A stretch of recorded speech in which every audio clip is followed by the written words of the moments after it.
Hey everybody, just a Scrubs here with Constellar deck profile. Now I kind of built this for post-Prio and I've been doing pretty well with it. Took it to the Truro locals and went undefeated in my Swiss.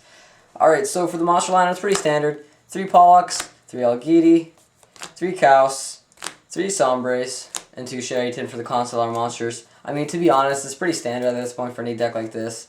I don't see a reason to run anything other than maybe 3 Sherryton. And for one-ofs, an Honest, a Thunder King, and a Bear. Honest for that, clutch play. Thunder King to give you a better Prophecy matchup, and Bear to give you a better everything matchup, especially Geargiz.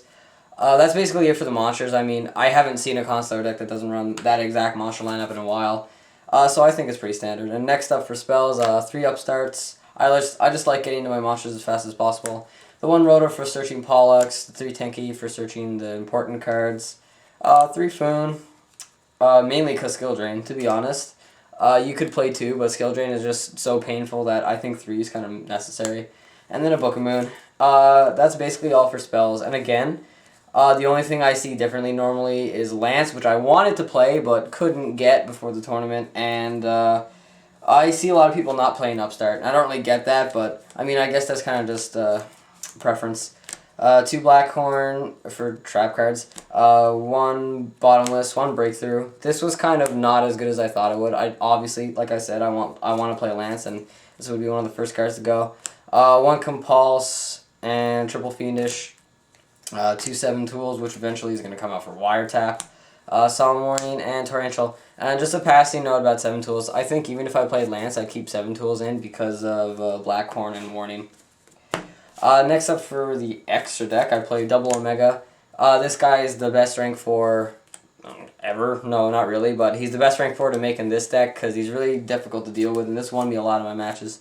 1 Presepe, just to get over Leo, really. I mean, it's really good against dragons because I know the dragons can punch over it, but it's really just a Leo killer. 1 Starliege guy because he's pretty cool or something. Drawing a card's always nice. Abyss Dweller's great. Gugger Cowboys, clutch, Crazy Box because I hate skill drain. 101.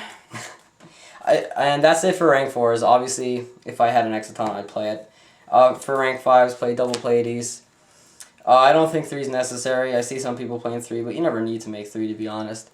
A Tyrus, because you really don't like certain cards. And if your Pleiades ever happens to be under Fiendish Chain or something, then you can always make this guy and really just punch over a Fiendish Chain. Zenmeo, this card's really good in a Gear Game matchup because you can pop armor. And, clearing 2 back rows also pretty star. Volcasaurus, more or less just for burn damage. An M7 and a Gaia to lay over monsters that you have that are dead. Or, Gaia can go for pierce damage. Next up to the side deck.